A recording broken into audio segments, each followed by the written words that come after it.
El éxito de la globalización que han logrado estas empresas, no hay ningún plan que sea diseñado desde una oficina en Bogotá o en Medellín sin consultar a la comunidad tenga éxito. No hay planes que tengan éxito. Puede que funcionen mientras hay patrocinio del gobierno o de una empresa, pero de ahí para adelante... La sostenibilidad va a depender de... Usted cuando va a ir a Washington a pedir plata, usted se tiene que ir enchaquetado, pero cuando usted está en territorio tiene que estar de botas puestas y con ellos y conversando y respetando todo lo que usted ve, observa y guarda. Entonces, en ese sentido, ese tema del ADN sí ha sido muy cuidadosamente curado en Portafolio Verde. Tú puedes tomar decisiones en tu día a día que sí le pueden ayudar al medio ambiente. Y uno está bailando y uno está sangrando y uno sabe que uno está sangrando y le está doliendo y aún así uno tiene que sonreír.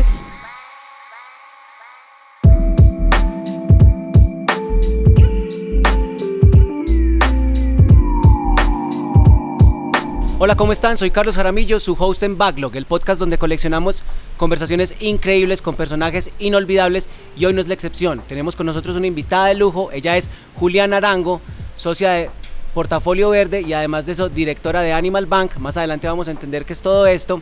Además de eso, ella es ingeniera ambiental, especialista en gerencia de proyectos y tiene una carrera increíble. De hecho, está cumpliendo 20 años de trayectoria este 2024 y ha tenido la oportunidad de pasar por diferentes empresas, siempre apostándole a la sostenibilidad desde la gestión de proyectos de innovación. También se ha desenvuelto como docente, como ponente en diferentes eventos.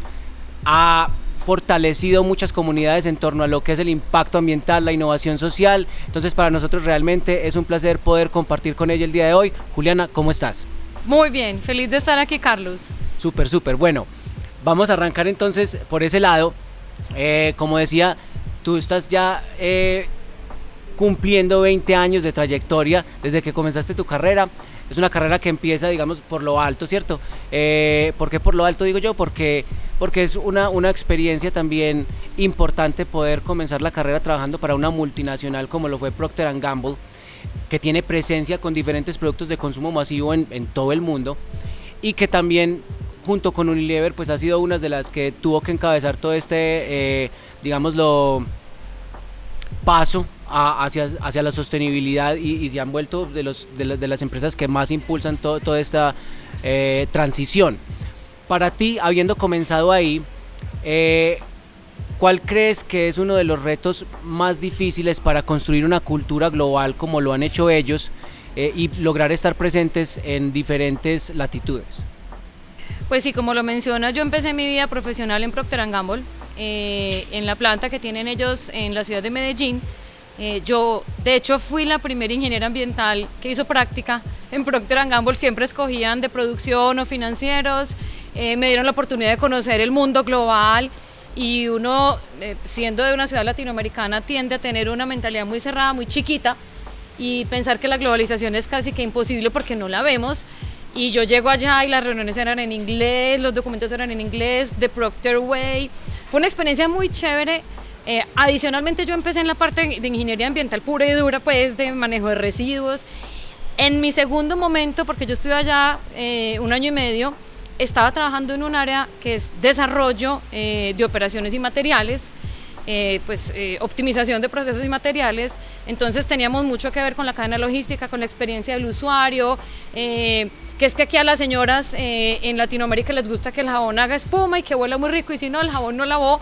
Entonces ahí entendí yo que el éxito de la globalización que han logrado estas empresas es pensar en local, aunque se actúe en global, entender muy bien la idiosincrasia de dónde te estás tú desempeñando, dónde estás trabajando. Hoy en día lo vemos, por ejemplo, con comunidades. Estamos en Colombia, sí, tenemos proyectos de orden nacional, pero no es lo mismo trabajar con un indígena wayú que con un indígena en el sur del país, en el Amazonas. Con los hermanos mayores o con los menores. Exacto, o en la Sierra Nevada. Entonces, digamos, algo que me quedó a mí fue, sí, somos globales, sí, hay tendencias, sí, está The Procter Way que aplica para todos los países en donde está Procter, pero inclusive las imágenes cambian, cierta parte del sabor cambia, y esa capacidad de parametrizar y de ajustar, siempre hacer ese, el fine tuning según con quién estés trabajando, creo que ha sido el factor de éxito, porque si fuera en una estructura grande y monolítica se parte en vez de adaptarse. Súper, entonces una capacidad de adaptación y realmente nos dan clase en algo en lo que a veces fallamos mucho nosotros, cuando sí nos dejamos permear por contenido de afuera y tratamos de traerlo aquí sin ajustarlo a la idiosincrasia o la cultura local. Ellos ya tenían ese know-how. Sí, y hace muchos años, porque hoy en día lo estamos viendo más, precisamente desde el Animal Bank, que ya ahorita les contamos que desde el año pasado hicimos una investigación para ver si era posible traer una metodología del Reino Unido en temas de consumo sostenible a Colombia, y resulta que nos dio que no, que si lo queríamos hacer teníamos que platanizarlo, y si no, no iba a funcionar. O sea, desde el inicio, pero por lo menos ya se está teniendo en cuenta eso, pero en esa época que yo lo aprendí, pues fue un aprendizaje muy importante para traer para el resto de mi carrera. Súper. De mis 20 años de carrera. Muy bien, y dándole seguimiento a eso, para ti entonces, ¿cuál es esa recomendación con base en la experiencia que tuviste para que las empresas grandes no pierdan contacto con su entorno, con las comunidades a las que sirven últimamente y puedan estar siempre informadas y así actuar acorde para seguir siendo relevantes? Supremamente importante esa pregunta, y la respuesta cada día es más vigente. Analizar el entorno, hacer el mapa de actores de interés, porque no te relaciones igual con un accionista o un banco que con tu comunidad beneficiaria a la final. Entender bien esas partes de interés, diseñar un modelo de relacionamiento y de conversaciones con esas partes de interés es cada vez más vigente y más importante. Nosotros lo estamos haciendo en territorio con empresas grandes que son multilatinas, no se relacionan igual con las personas de Chile que las de Colombia. Entonces, y estamos viendo que cada vez más nos buscan empresas grandes para hacer el ejercicio, para poder hacer como esa adaptación y estar vigentes, que inclusive, sobre todo después de la pandemia, nos han buscado más para eso, porque el mundo se globalizó más, pero a la vez se individualizó más, porque cada uno vivió en su propio mundo y ya entendió qué era lo que él quería y lo que necesitaba y a qué no le va a jugar. Entonces, recomendación: escuchar, conversar, mapa de actores de interés y plan de relacionamiento y conversaciones. Pero siempre las comunidades tienen que estar presentes en esas actividades. No hay ningún plan que sea diseñado desde una oficina en Bogotá o en Medellín sin consultar a la comunidad tenga éxito. No hay planes que tengan éxito. Puede que funcionen mientras hay patrocinio del gobierno o de una empresa, pero de ahí para adelante la sostenibilidad va a depender de apropiación de los proyectos por parte de las comunidades, siempre. Perfecto, ese es un muy buen tip ahí que nos estás dando. Empecemos a hablar un poco entonces de Portafolio Verde. Primero, ¿qué es Portafolio Verde? ¿Cierto? Portafolio Verde es una empresa que ya tiene 18 años, empieza como una consultora en todos estos proyectos de sostenibilidad, de impacto ambiental. Tienen como propósito algo que yo creo que también tenemos en común en Distill, y es mejorar la calidad de vida de más personas. Y obviamente pues en esos 18 años ha madurado mucho y ha empezado a diversificarse. ¿Cómo defines tú lo que hacen hoy en Portafolio Verde? Portafolio Verde es un grupo empresarial que tiene como propósito de vida mejorar la calidad de vida de más personas, exactamente como tú lo acabas de decir, y que también lo compartimos. Desde que conocí a Distill me di cuenta que compartimos propósito de vida, y lo hacemos a través de diferentes unidades de negocio. Nacimos como una consultora como más ambiental, más en green marketing, en mercados verdes. Fuimos evolucionando rápidamente, nos dimos cuenta que lo ambiental sin lo social no tiene posibilidad de existir y de pasar a la sostenibilidad en el tiempo. Y yo le pongo este ejemplo a las personas con las que hablo y les digo: vea, usted puede tener un punto limpio de separación de residuos sólidos, hecho de oro y diamantes, y meterle 200 millones de pesos, pero si usted no tiene a gente convencida, entrenada, montada en el bus, ese punto limpio no le sirve para nada. Entonces, lo social, desde muy rápido en la historia de nosotros, empezó a ser parte integral, y empezamos a meterle todos los temas sociales a lo ambiental. Y ahí es cuando yo te digo: yo puedo hacer un sistema de siembra espectacular, montarte unas huertas urbanas, pero si la gente no la cuida, dentro de 3 meses eso es un tierrero. Entonces, muy rápidamente todos los componentes sociales, y ya también más digamos en la evolución de comunicaciones, comunicación para la conservación, comunicación para la educación ambiental, comunicación para la sensibilización. Entonces empiezan a haber unos factores de innovación que van mucho más allá del neto servicio ambiental como tal. Entonces, los aliados y los clientes que hemos tenido y con quienes hemos hecho pues convenios, siempre traemos a la mesa: vengan, miremos el tema social, miremos la innovación en la comunicación, miremos la innovación en la forma de entregar las cosas. La consultoría tradicional ha sido muy ladrilluda, por decirlo de alguna manera, como entonces el informe así de grande, pero eso no lo lee nadie. Entonces, como también innovando, digamos, en nuestra trayectoria, y no solamente en cómo hacer las cosas desde la consultora, sino que empiezan a nacer otras necesidades. Portafolio Verde, como empresa centrada y fundamentada en el conocimiento, tiene un centro de conocimiento que se llama Vestigium, que tiene marca propia, y es un centro de conocimiento en donde salvaguardamos el patrimonio más importante de una empresa de conocimiento, que es el conocimiento. Así de sencillo. Entonces hacemos gestión de conocimiento, administración del conocimiento, diseño y desarrollo de programas de formación, que puede ser desde 1 hora con una junta directiva para sensibilizarlos en qué es huella de carbono, o puede ser un diplomado en temas de ecodiseño para todos los ejecutivos de una empresa industrial. Entonces fuimos migrando, entonces van saliendo como unas unidades estratégicas internas, entonces está el centro de conocimiento, aparece también la comunidad Ciclo 7, que es una comunidad de voluntariados, una comunidad que promueve los estilos de vida saludables y sostenibles, y temas como desde la movilidad sostenible, mejor dicho, la sostenibilidad en el día a día. Si ustedes nos siguen en las redes sociales de Ciclo 7, van a encontrar que nuestro propósito es inspirar, promover y replicar buenas ideas. Eso no vale nada, estar en esa comunidad no vale nada, es para el mundo, es nuestra apuesta para el mundo. Tenemos también una banca de inversión que tiene proyectos de aceleración, que tiene proyectos en alianza con algunas grandes marcas en temas de inversiones, pues, y todo lo que es más banca. Y nace hace 5 años, bueno, ya 5 años y medio, una unidad que pertenecía a la consultora, que se llamaba Biodiversidad. Dentro de la consultora tenemos innovación social, desarrollo rural, educación y sostenibilidad corporativa. Y teníamos una unidad que era de biodiversidad y turismo, mirando el turismo como más desde el turismo receptivo, turismo rural, rutas camineras, y empezó a tomar tanta fuerza, y el modelo de negocio es tan distinto al de la consultoría tradicional, que lo pasamos por una aceleración en la banca de inversión de nosotros mismos, y nace el Animal Bank, que es la unidad que conecta el amor de la humanidad con los animales. Que más adelante vamos a profundizar. Ahorita mucho más profundizamos. Ahí nace Animal Bank, y bueno, ahí estamos. Eso es Portafolio Verde, esa es la historia, 18 años, somos 2 socios, Alejandro Zapata y Julián Arango, y un equipo maravilloso, muy apasionado, nos diferencia mucho la pasión. Vamos a seguir también profundizando un poco sobre Portafolio Verde, pero antes quería devolverme algo y atando a lo de la primera pregunta, ¿cierto? Cuando tú decías lo de platanizar, y también cómo ha sido la evolución y la madurez de Portafolio Verde, precisamente de estar también presentes en la región y en el campo, ¿cierto?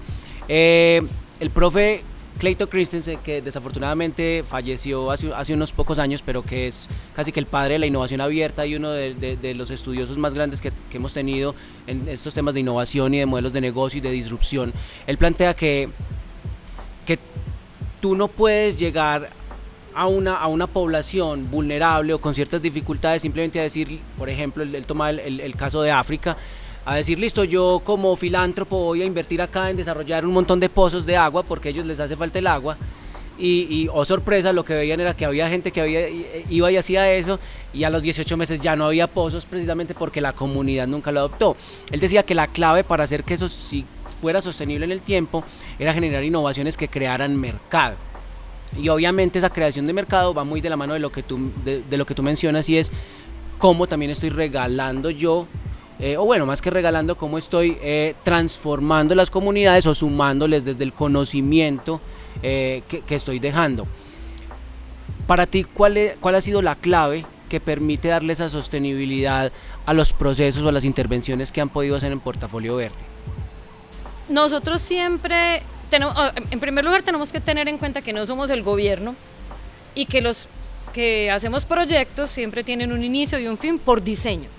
O sea, uno no puede esperar que en el diseño de un proyecto eso esté ahí per secula seculorum, pues el apoyo de una empresa privada, ya se va a ir algún día al territorio, ya, ¿sí? Y los sponsors, inclusive vos hablas de cooperación internacional como USAID, como UKPAC, como el BID, también tienen inicio y fin. Muchas veces uno espera o puede lograr que haya una sostenibilidad económica, financiera, de mercado para las personas con las que estás trabajando, digamos las personas impactadas por tu solución. Ejemplo, con la Organización Internacional de Migraciones tuvimos un proyecto de 200... Con la OIM. Sí, OIM. Súper. Un proyecto de 215 emprendedores de base, o llamados emprendedores de subsistencia, que son los que tienen la maquinita para estampar pocillos en la casa, o la señora que hace colchas, que eran población migrante. En ese caso, por ejemplo, se hizo muy bien diseñado, pues estas organizaciones tienen unas metodologías muy bien jaladas, y ellos, después de que se acabó el proyecto, supimos durante muchos años que todavía estaban. De hecho, había uno que era cantante y más o menos 2 años después supimos que había logrado grabar un disco. Entonces, hay unos que son como de temas financieros, pero hay otros que la sostenibilidad no necesariamente es financiera, y que ese mercado puede ser no financiero, sino, por ejemplo, sostenibilidad en temas de seguridad alimenticia. Ya esa comunidad no está vendiendo, pero no tiene que ir a comprar sus lechugas porque tiene su huerta casera, su huerta urbana. Entonces hay muchos que una sostenibilidad que no necesariamente sea económica también va a permitir que perduren en el tiempo, siempre y cuando yo le vean un valor, para lo cual no solamente hay que tenerlos en cuenta, sino que hay que tener unos diseños muy delicados de las intervenciones que se hacen. Por eso, tanto profesional, los proyectos siempre tienen el social, el ambiental, el comunicador. Es una visión muy integral para tratar de que sí, en realidad, pues en efecto, perduren en el tiempo. Entonces, por ejemplo, si tiene una infraestructura, déjeles capacidades de mantenimiento, porque si no, después se le va a caer, que es lo que pasa en La Guajira con los pozos de paneles solares. Se dañó el panel y la comunidad no tiene 3 millones para arreglarlo. Ya, se dañó el panel. Hablas de algo súper importante, y creo que es también incluso la primera fase de cualquier proceso de innovación, y es precisamente generar esa empatía con la comunidad para la cual vas a trabajar, y lograr entender, ponerte en sus zapatos, caminar en sus zapatos, y de ahí exactamente pues entender esas necesidades y diseñar de acuerdo a cómo hace Portafolio Verde para generar esa empatía. Y sobre todo porque creo que es uno de los activos estratégicos con los que cuentan hoy, y es tener esa presencia en las regiones y seguir enlazando y articulando esas comunidades. Esto es lo más bonito, y si tú me preguntas además cuál es el factor diferenciador de Portafolio Verde, yo te diría el ADN.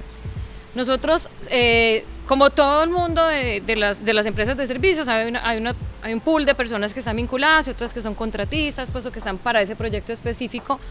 Aunque sea para un proyecto cortico, en el Amazonas, todos los procesos de selección de Portafolio Verde son delicadamente curados. El ADN, es decir, nosotros entendemos, y cuando una empresa de servicios entiende que el que está en territorio no es él, sino Portafolio Verde, o sea, él no está ahí como Pepito Pérez o María López, es Portafolio Verde. Y transmitimos esos conocimientos, esas formas de hacer las cosas. De hecho, muchos de los contratistas pues han pasado muchos años y muchos proyectos con nosotros, porque también les gusta que la empresa los quiera, los cuide. Nosotros tenemos el tema de cultura, y nosotros llamamos, por ejemplo, a nuestro grupo, al equipo de trabajo, le decimos el talento verde, y tenemos como un decálogo de cómo se comporta un talento verde. Entonces, un talento verde respetuoso, un talento verde escucha, y eso es muy importante en esa empatía que tú dices, porque mucha gente llega. Nosotros tenemos, por ejemplo, en el Animal Bank una compañera que yo le digo, es que usted ya es indígena. Ella puede ser empoderada completamente, como si pues ella se sienta con ellos, come como ellos, o sea, ella es capaz de generar esa empatía. Entonces, claro, ese es un talento verde que no puedes llegar tú allá. Usted cuando va a ir a Washington a pedir plata, usted se tiene que ir enchaquetado, pero cuando usted está en territorio tiene que estar de botas puestas y con ellos y conversando y respetando todo lo que usted ve, observa y guarda. Entonces, en ese sentido, ese tema del ADN sí ha sido muy cuidadosamente curado en Portafolio Verde. Y me encanta esa palabra que usas, es cierto, curar. La curación ahora es una de las megatendencias precisamente para añadir valor diversificado o cierto valor agregado a los diferentes negocios, y es una actividad que de pronto estamos familiarizados con ella cuando hablamos del tema de museos, curador de arte y toda la cosa, pero como ya surge como una tendencia y cobra vital importancia como una actividad de valor dentro de las empresas. Súper bacano, me gusta mucho ese concepto que utilizas, y sobre todo trasladado al tema de reclutamiento, de selección de personal. Sí, súper importante. Hablemos un poco entonces de ese recorrido. Es una empresa que ya tiene 18 años en el mercado, que como tú decías, empiezan con la consultoría, es una empresa de conocimiento, cada contrato, cada año que pasa, me suma mi activos ocultos, me suma conocimiento que ustedes han sabido transformar en un grupo y diversificar en productos propios. Aparte de eso, ¿cómo sientes que ha evolucionado la visión de sostenibilidad en estos 18 años? Pues no solamente en Colombia, sino en el resto de América Latina, y pues porque hay cosas que indudablemente, afortunadamente ya no podemos rebatir, ¿cierto? Hay gente que hasta hace 2 años decía no hay cambio climático. De hecho no hay cambio climático, es una crisis climática, y creo que si ustedes por lo menos vivieron el primer mes de este año 2024 en Medellín, saben que... En Latinoamérica fue el 23 de enero fue el día más caliente de la historia del mundo para Latinoamérica. Pues desde que hay registros, pues, no sabemos si cuando los dinosaurios. Ahora que realmente no podemos pues ocultar o tratar de tapar el sol con un dedo, ¿cómo sientes tú que ha sido esa evolución de sostenibilidad y que cobra cada vez más importancia también para los negocios y para las empresas de las cuales Portafolio Verde hoy es un aliado estratégico? Ha cambiado mucho. Hace 20 años que salí de la universidad y que empezamos esta carrera, a esa generación de ingenieros ambientales nos tocó evangelizar muy duro. Tocaba muy duro hacernos, o sea, como el business case del desarrollo sostenible, porque digamos que eso también ha evolucionado. Se llamaba desarrollo sostenible, después sostenibilidad, después sustentabilidad, ahora desarrollo regenerativo. Eso ha ido migrando, pero sigue siendo lo mismo. Tomeiro, tomaro, como dicen por ahí. Pero entonces sí nos tocaba evangelizar mucho. Entonces nos tocaba ir con el ingeniero ambiental a donde los gerentes a decirle, mire, es que la tasa interna de retorno de esta inversión es esta. Pero es que a mí me gusta, pues en esta empresa tiene que tener una TIR del 13% y tiene que cerrar en 5 años. No puede cerrar en 7. Eran unas luchas muy difíciles, y de hecho si tú miras las tendencias de cómo hemos evolucionado nosotros en cuanto a clientes, nosotros los primeros años casi que todo era sector público. La Alcaldía de Medellín, el área metropolitana del Valle de Aburrá, Gobernación de Antioquia, Secretaría de Turismo, Secretaría de Agricultura, licitaciones, Corantioquia. Pero eso es claro, obviamente porque el sector público tiene como, es misional para él hacer eso. Ministerio de Medio Ambiente es misional para él hacerlo. Y se fue volviendo ya cada vez más, se volteó digamos el mix al sector privado. De hecho, en este momento, el año pasado, solamente tuvimos un proyecto con sector público, de resto todo privados. Entonces ahí se va viendo cómo viene con esa atracción de que el sector privado ya la está entendiendo, ya la está creyendo, ya la está apostando, y no es solamente desde lo técnico ambiental, ya desde comunicaciones. Ya no es un requisito que tienen que tachar simplemente, sino no, realmente... la parte legal ambiental es como, ya está listo, cumpla, chule, pero de aquí para arriba, comunicaciones, informes de sostenibilidad, conversaciones con sus grupos de interés, responsabilidad extendida del productor, mis empaques, mis envases, menos plástico, más biodegradabilidad. Cada vez más apostándole a la biodiversidad. ¿Qué está pasando con la acción climática? O sea, ¿qué voy a hacer yo de acción climática cuando yo ya tengo científicamente comprobado que el cambio climático existe, que me tengo que adaptar? Y llega también por ahí derecho a la pandemia y nos tira y nos dice, ojo, que es que su relación con la naturaleza, señora humanidad, no es un concepto integrado de especie. Usted no se cree, usted está solo y se puede acabar, y se puede morir, y ya. Las especies seguían, ellas felices.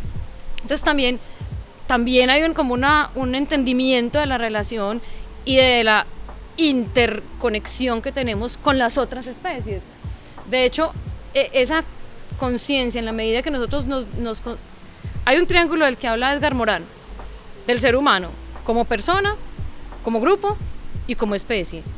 Como persona todo lo tenemos clarísimo. Como grupo, pues el grupo familiar, mis compañeros de estudio.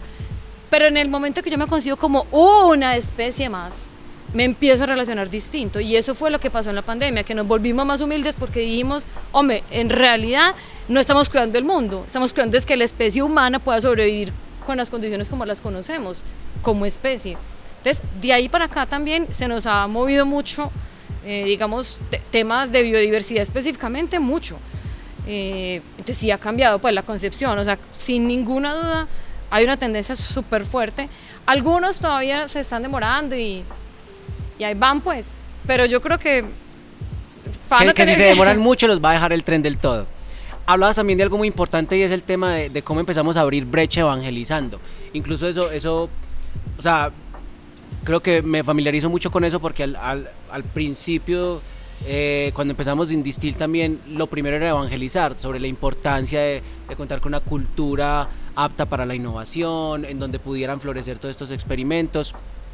¿Qué tanto crees que ha venido tomando conciencia el consumidor y en ese punto, por ejemplo, comunidades como Ciclo 7 se vuelven también evangelizadores que generan presión a los negocios y de alguna u otra forma también le ayudan a Portafolio Verde a que vean más la idoneidad de su modelo de negocio? Sí, claro, sin duda, porque estamos en una economía de mercado donde está la oferta y está la demanda. Entonces, en cierta medida, la oferta ha ido cambiando, evolucionando, haciendo temas de ecoeficiencia, pero en la medida que también las comunidades cada vez más se están volviendo con sus hábitos alimenticios distintos, entonces que no fast fashion, sino slow fashion, alargar la vida útil de los productos. Entonces uno dice, si yo no voy a vender más, tengo que vender mejor, porque ya no me va a comprar cada 8 días una camiseta. Pasa lo mismo con la comida. Ayer justamente estamos con un cliente que es ganadero y nos decía, en este momento ya más o menos el 5% de los consumidores en Colombia son veganos. Ojo, pero hace 2 años era el 2%. O sea, más que se dobló en 2 años, entonces va en una curva.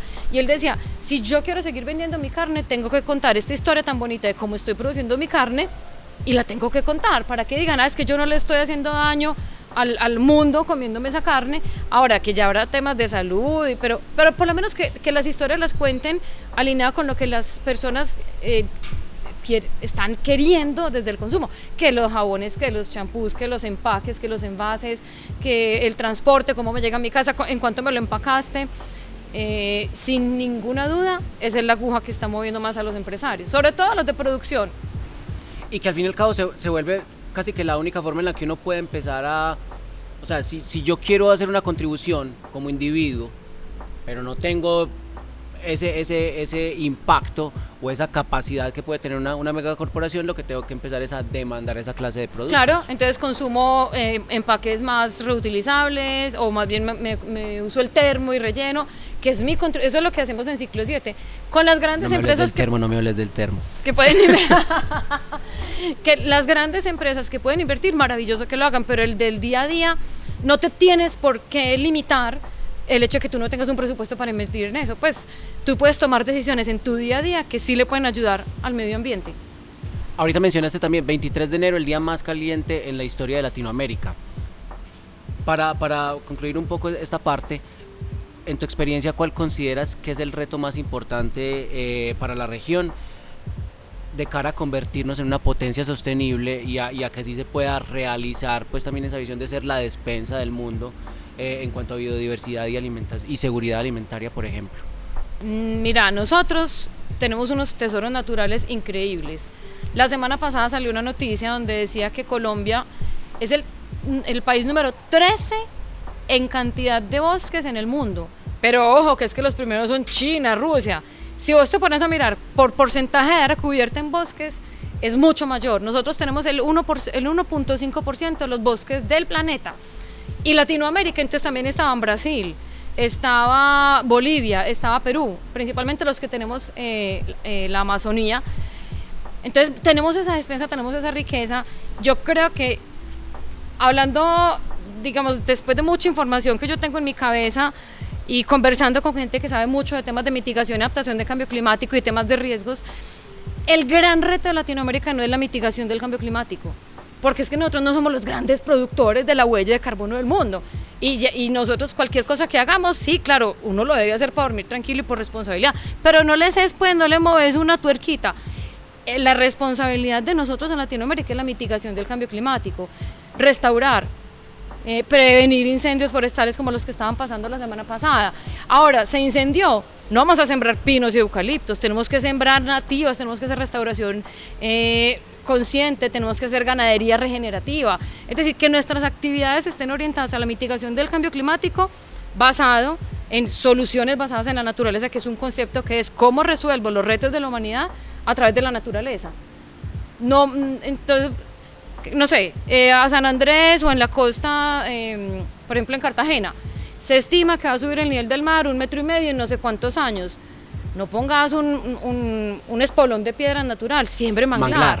Entonces no solamente estás mejorando pues la posibilidad de adaptación al cambio climático, aunque lo que hagamos en adaptación es así, sino que está haciendo una mitigación que está enriqueciendo también los ecosistemas y la vida. Entonces yo creo que la responsabilidad de nosotros y cómo convertirnos en más potencia. Claramente hay que hacer reconversión de carbón a gas, hay que hacer muchas cosas desde la industria, pero la responsabilidad más grande está desde las soluciones basadas en la naturaleza, temas de mitigación. Pues para mí, en mi concepto. Súper. Bien, hemos también hecho un poco ese recorrido por los 18 años y cómo pasan ¿cierto? De un negocio netamente consultivo a uno, ¿cierto? Que se diversifica desde el conocimiento, desde las apuestas tecnológicas, desde sus propios productos. ¿Cómo logra Portafolio Verde volver la innovación parte de su ADN? Y de ahí, ¿cómo nace Animal Bank? Y pues cuéntanos un poco también qué haces tú actualmente como directora de Animal Bank. Pues sí, sabes que uno de nuestros atributos de marca es innovación. Como grupo, siempre tratamos de buscarle como el wow factor a los proyectos. Puede ser desde la comunicación, puede ser desde, sí, yo te voy a entregar el mamotreto que te tengo que entregar porque pues eso me lo exige a mí la parte técnica, pero te voy a entregar también un tablero de indicadores para que tú como un dashboard, yo siempre hago la comparación, el carro tiene muchas cosas, pero usted se monta el carro, abre la llave y usted sabe si puede arrancar o no. Ya después usted verá qué más puede, pero vea, ahí está. Y eso es parte de los factores de innovación y en el cómo hacer las cosas, en los tiempos de entrega, en ponerle un componente adicional de formación al equipo de trabajo con el que estás haciendo la consultoría, sacar esas otras, como te dije, cuando nosotros nos dimos cuenta que el modelo de negocio de biodiversidad y turismo se alejaba de la consultoría porque es muy relacional. De pronto la consultoría también puede ser muy relacional, pero en algunos casos es un poco más transaccional, pues necesito esto, pero esto es completamente relacional, nosotros hacemos actividades en campo, en territorio, en temas pues de restauración ecosistémica y todas las cosas técnicas que se hacen, pero vos ahí tenés que involucrar a los trabajadores de la finca o a las comunidades aledañas. Nosotros decimos que nosotros no vamos a limpiarle las plumas al flamenco, tenemos que trabajar con los indígenas que viven en la Ciénaga Grande o en donde estén, y que ellos son los que se encargan de salvaguardar el ecosistema donde vive en flamenco. ¿Sí? Nosotros no somos un parque de conservación ni un centro de investigación. Entonces, esos modelos de negocio y esa flexibilidad y capacidad de adaptarnos al cambio ha hecho que pues también digamos, no, es que hay una cosa que no se parece a nada porque nosotros queremos tener incidencia en la población y que la gente sepa cómo comer mejor, porque es bueno una bici eléctrica o no, como esos temas del día a día. Eso no se parece a la consultora, venga, hagamos una innovación y sacamos la comunidad Ciclo 7, que es que eso no se parece, pero esa capacidad y también renunciar a cosas, eso también es parte de cómo hemos crecido. Hemos renunciado a muchas cosas y a veces renunciar duele, pero si uno ya tiene muy claro para dónde va y hacia dónde te debería llevar una innovación, porque es que la innovación y la creatividad no es cualquier cosa. La innovación en un negocio te tiene que llevar hacia dónde quieres estar en tu negocio, el impacto que quieres hacer. Entonces, si yo tengo una innovación muy, muy importante, pero no tiene nada que ver con mejorar la calidad de vida de las personas, renuncio a ella. Buena idea, pero dejémosla ir. Muchos buenos aprendizajes de eso antes de que pasemos a Animal Bank, ¿cierto?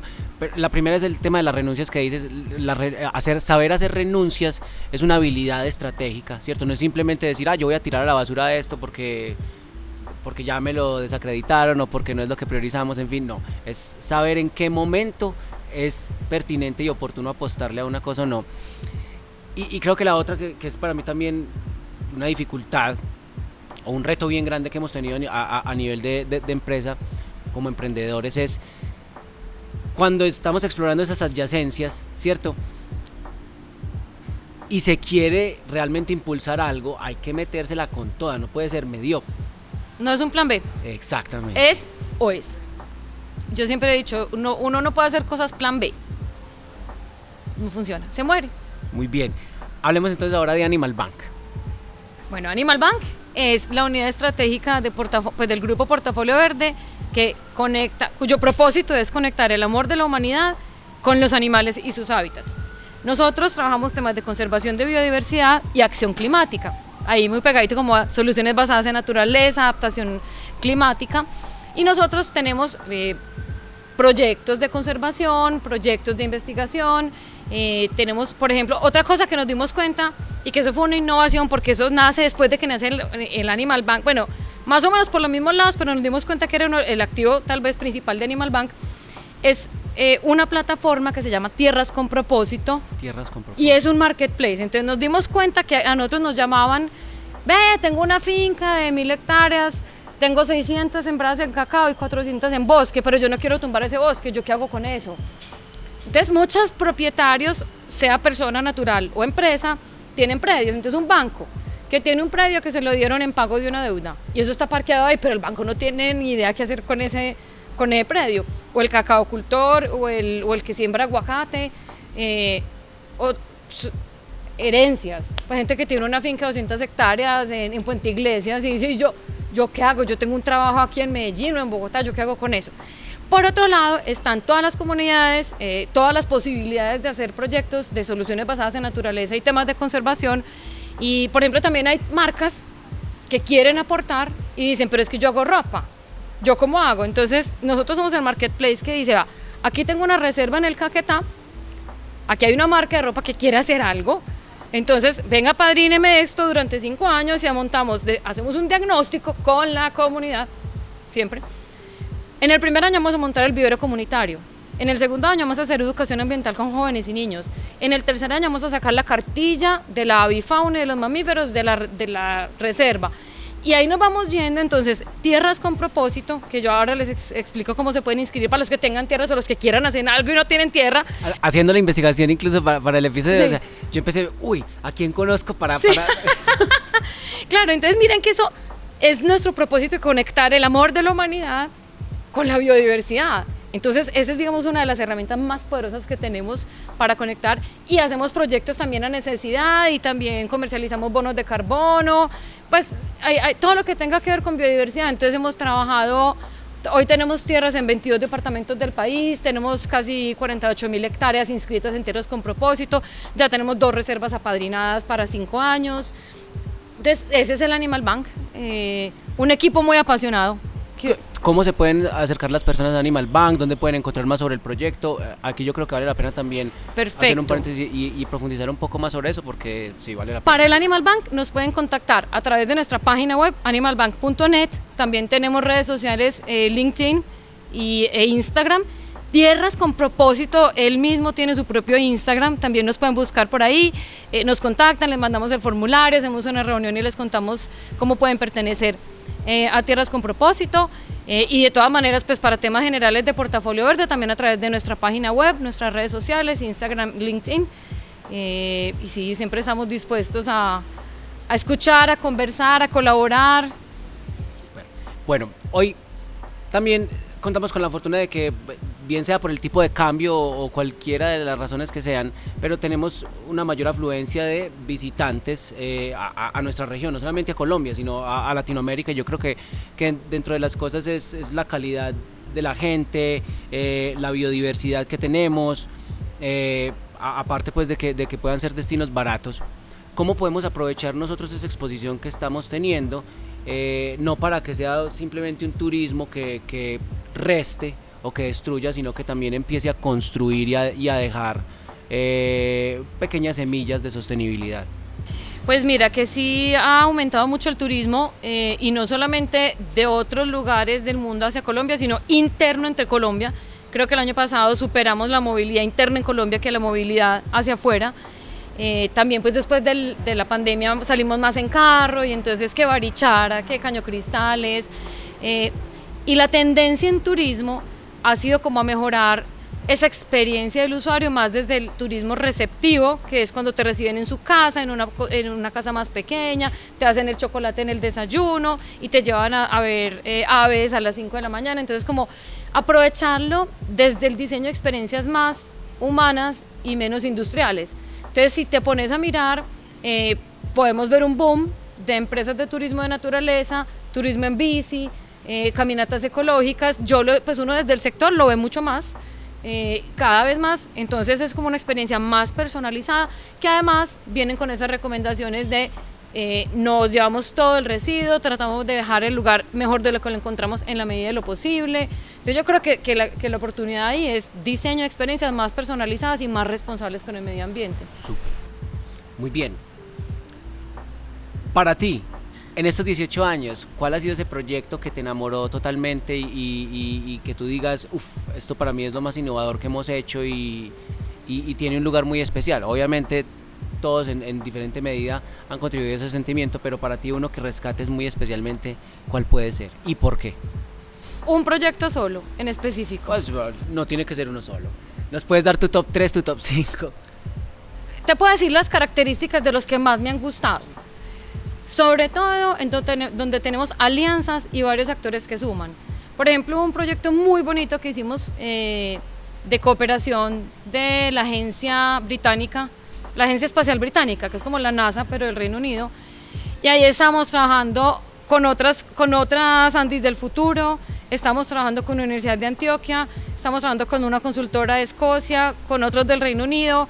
Eso era una nota, eso parecía Babel, pero en esos espacios en donde hay tanta heterogeneidad, pero todos hacia un mismo rumbo. O sea, a mí ese, en términos de innovación, me encantó. Era un tema de monitoreo espacial, en temas de deforestación, de cambios de uso del suelo para detectar, era también con la gobernación de Antioquia. Era un tema muy bonito para restauración de áreas degradadas, y ese fue wow en términos de, además de lo que uno se expone, como te decía al inicio, uno es muy de mentalidad y es natural, los latinoamericanos tenemos esa condición, así como dice ahora que es que aquí somos muy queridos y la gente quiere venir a turistear, pues también uno como latinoamericano hay cosas que no ve, entonces viene el inicio una cosa toda loca, los de Escocia, y uno dice, ve que no se me había ni ocurrido. Entonces, por ejemplo, ese específicamente en términos de innovación y de lo que se pudo generar en toda esa heterogeneidad, me encantó, que era el de la Agencia Espacial de Reino Unido. Proyectos donde un norte, un propósito común permita a muchas personas muy diversas juntarse para hacer algo mucho más grande. Sí. Genial. Bueno, vamos a pasar a un plano más personal. Juliana es una apasionada por el ballet, actualmente incluso haces parte de la junta del ballet Metropolitano de Medellín. Súper, y has sido docente en esto, has montado facultades de ballet. Monté un programa de ballet de una escuela, sí. Ok, esa es una pasión que siempre has tenido muy latente, incluso en algunas partes de esa carrera también dándole prioridad sobre los otros, digamos, endeavors o campañas que estás liderando. ¿Qué habilidades te ha permitido desarrollar el ballet que hoy también se conjugan con lo que haces y lo potencian? Y sobre todo, pues lo que hemos hablado de cómo el arte nos da esa integralidad también a la hora de ser emprendedores o de estar a cargo de negocios, sobre todo de alto impacto. Sí, pues yo diría que lo que yo más puedo resaltar que mi entrenamiento como bailarina de ballet me trae al plano profesional es la disciplina y el sentido de responsabilidad. Vos a ballet tenés que llegar a la hora que es y ya vestida y no puedes llegar tarde, o sea, tenés que ser responsable, tenés que ser disciplinado. Hoy no querés ir a clase, pero tenés que ir. Entonces es un entrenamiento como mental de lo voy a lograr y lo puedo lograr y lo tengo que lograr, ¿sí? O sea, no hay opción, lo tengo que lograr. Eso desde la parte como de habilidades específicas, bueno, aguantar dolor también, cuando uno está bailando en puntas, pero eso también, porque el poker face es importante también en los negocios. Y uno está bailando y uno está sangrando y uno sabe que uno está sangrando y le está doliendo y aún así uno tiene que sonreír. Y en clase te decían, oye, la profe, nadie tiene que darse cuenta que te está doliendo. Entonces eso son cosas que si bien suena muy duro, en este momento ya el ballet también ha evolucionado, pero a mí me tocó una escuela mucho más rusa, mucho más dura, pero eso también le da a uno temple, ¿sí? Temple y capacidad de, me duele, pero nadie tiene que saber que me está doliendo. Y a mí, por ejemplo, hoy en día, me pasó hace muy poquito, le dije a alguien, salimos de una reunión y le dije, quedé cargada, estaba incómoda, no me gustó, ese señor me hizo sentir súper mal. Y me dijo, pero no se te notaba. Y yo, obvio que no se me notaba. Y nunca Soy profesional. Pues, yo ya después por fuera me deshago con el que sea, pero uno ahí, ese del poker face es importante. Eso en cuanto a habilidades. En cuanto a creatividad, yo creo que cualquier arte, escritura, canto, lectura, pintura, baile, te va a abrir unas cajitas del cerebro que no te las abre la ingeniería como tal. Entonces eso también trae cosas de pues digamos, factor de creatividad y de inspiración a los trabajos que uno está haciendo. O sea, yo no entro por la puerta de Portafolio Verde y la bailarina se quedó en la casa. Aquí vino la bailarina, ¿sí? Y también, que esto sí es una recomendación muy importante para todo el mundo, y es, todos tenemos que amar lo que hacemos y que nos inspire. O sea, yo creo que si usted tiene un trabajo que a más le encanta, pero también necesita otra fuente de inspiración, salga a trotar, saque al perrito, todo lo que a vos te ayude a sentir paz, porque es que uno también se carga en el trabajo, uno también se carga con la familia, entonces tener varias actividades, incluida la pasión, que no tiene nada que ver con tu modelo de negocio actual, porque yo en algún momento tuve modelo de negocio asociado con el ballet, tuve una tienda, era profe, pues, pero... Y ya no tiene nada que ver con mi modelo de negocio, pero yo hoy estoy en la Junta del Ballet Metropolitano y a mí me llena de orgullo, a mí me llena el alma ir a esas reuniones, llego y paso por todos los salones y veo a las niñas bailando. Entonces yo creo que habilidades, pero también unas capacidades adicionales de creatividad e innovación y la inspiración. La inspiración, que a veces uno lo que necesita es salir a bailar y a brincar por ahí, o a sacar al perro, o lo que sea. Y en sentido contrario, tu experiencia en Portafolio Verde, ¿cómo te ha ayudado, por ejemplo, a potenciar lo que haces como parte de la Junta en el ballet? No, pues claro, claro que sí, porque es que la visión artística es muy distinta a la visión de un modelo de negocio. Entonces, el año pasado, en la primera Junta, yo dije, vení, necesito un espacio aparte para que miremos los números y las proyecciones financieras. Entonces la directora dijo, ay, qué rico, vení, pues hablemos de eso. Entonces también conjuga muy bien estar en la Junta desde mi conocimiento como empresaria. Aquí otra pregunta, y es, hemos visto entonces ya que la sostenibilidad nos hemos acercado más a ella, demandando como consumidores, también digamos que en las empresas se ha visto ya como algo que es importante y que es relevante. Sin embargo, y para que sigamos desmitificando este cuento, no es solamente potestad de las grandes empresas con un músculo financiero muy grande invertir en sostenibilidad. En tu experiencia, ¿cómo puede una startup, un emprendimiento que está empezando, una pyme, también dar sus aportes y sus contribuciones en materia de sostenibilidad? Súper importante, porque las grandes empresas son la menor cantidad de empresas que hay en el mundo. Sobre todo en Latinoamérica, en Colombia, la masa crítica está en las pymes, en los startups, los que tienen de 0 a 10 años y que venden hasta 500 millones de pesos o algo así. El tamaño, para que no nos encasillamos, son las que tienen unos ingresos de nivel medio. Importantísimo, porque no hay que hacer grandes inversiones necesariamente. Hay un montón de buenas prácticas sectoriales, acérquense a los gremios, que no hay que hacer inversiones extraordinarias de dinero. Otra cosa que le digo a las pymes, tranquilo, no se angustie con los 17 objetivos de desarrollo sostenible, escoja 2 y apuéstele a eso. Es que todos tenemos ese granito de arena, no tienen que ser los 17, no se me angustie. Y lo que sea más barato, quick wins, victorias tempranas, por ahí arranque. Entonces, es que yo lo que tengo aquí es gente, entonces ¿para qué te vas a poner paneles solares? Si para vos lo más importante es inclusión, género, derechos humanos, entonces escoja lo más material y arranque por ahí. Si algún día usted tiene un sponsor o hay un programa del BID y a usted le dan $40,000 en consultoría, buenísimo, pero si no, no se angustie, escoja lo más material y arranque por ahí. O sea, claro. Súper. Bien, vamos entonces ya llegando al final. Y esta es una de las preguntas que siempre tenemos en común en todos los capítulos, y es: Juliana, ¿qué tecnología utiliza? ¿Qué contenido consume? ¿Qué libros has leído? ¿Qué recomiendas para mantenerte también al día, balanceada, ¿cierto? Y en condiciones óptimas, obviamente, para desarrollar todas estas actividades que desarrollas en el día a día. Pues obviamente, y digo obviamente porque eso es obvio, yo tengo que consumir contenidos técnicos. Estudiar rápidamente que salió un nuevo esquema de reporte de biodiversidad del GRI, pues, que es el Global Reporting Initiative. Juliana se lo tiene que estudiar, es más, participamos en los comentarios del protocolo, que salió el TNFD, que salió el Science Based Targets, o sea, cosas esas sin ninguna duda las tenemos que consumir, no solamente yo, sino todo el equipo. Yo soy una apasionada lectora, yo leo muchísimo, me encanta, y leo de todo. O sea, yo me acabo de leer Olimpia, no sé si ya es el libro de la mamá de Alejandro Magno, entonces es la historia de Alejandro contada desde la mamá. Me gusta leer de todo, también leo poesía, o sea, yo de verdad que mi libro favorito, bueno, mis 3 libros favoritos son El Principito, La Odisea y Los Tres Mosqueteros, no tiene nada que ver. Me gusta como soñar, irme para esos lugares donde están allá, eso me inspira. O sea, aparte del contenido técnico, también la lectura digamos, de recreo, pero que también lo alimenta a uno el alma. Un libro que quisiera destacar, que me lo leí en diciembre, cortico, se llama Cartas a Lucilio, de Séneca.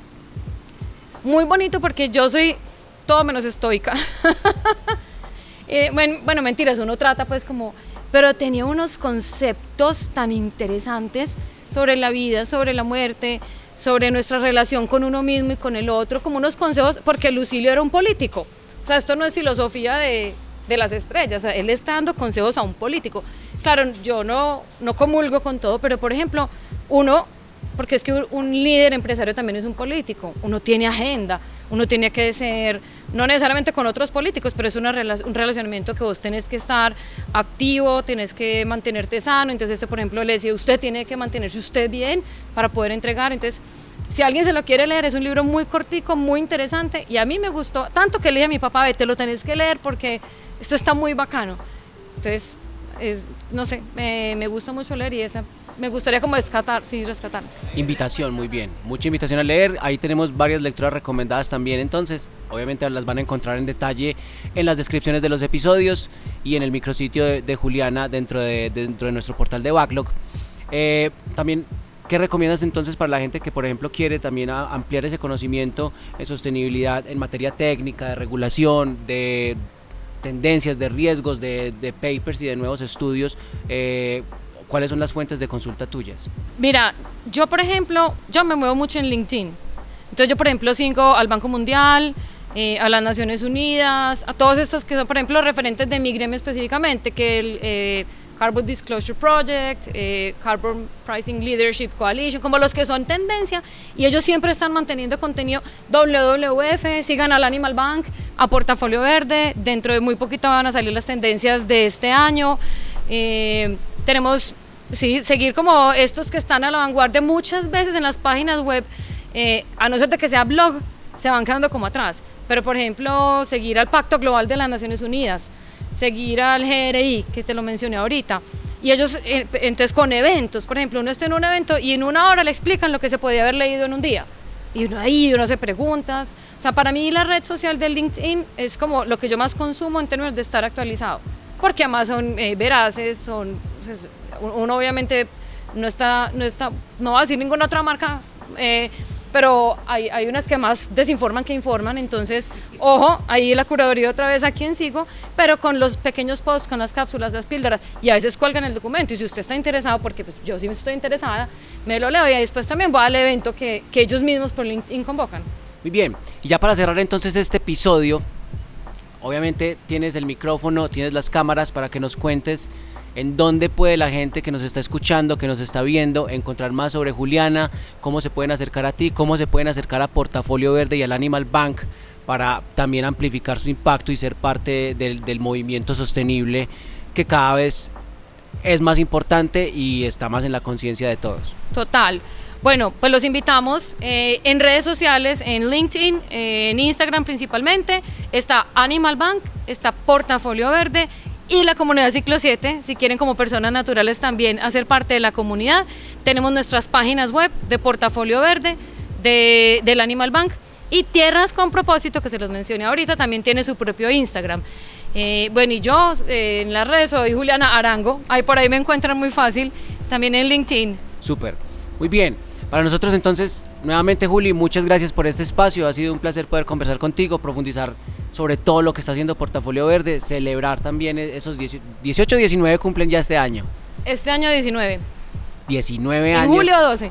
Sí, yo creo que para muchas personas son un referente y qué bueno poder conversar contigo y aterrizar todos estos conceptos. Creo que nos dejas unos tips y un contenido de valor supremamente importante. A nosotros síganos también en nuestras redes, ya saben, Backlog, el podcast de Distilled Innovation, donde coleccionamos conversaciones increíbles con personajes inolvidables. Nos vemos en la próxima. Hasta luego.